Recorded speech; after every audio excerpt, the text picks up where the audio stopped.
Документтериңизди көрсөтүңүз. Документтерим жок. Мен кичинекеймин азыр. Баары бир да. Сиз эрежени буздуңуз. Менби? Кайсы эрежени? Жол жүрүүнүн эрежеси. Жолдон өткөндү билбейт экенсиз. Эми эмне кылам? Балдар, силер жолдон өткөндү билесиңерби? Жолдон кантип өтүш керек? Айтып койгулачы мага.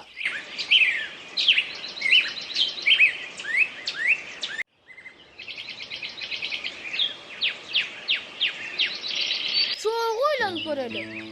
Светофордо кызыл жарык күйгөндө эмне болот?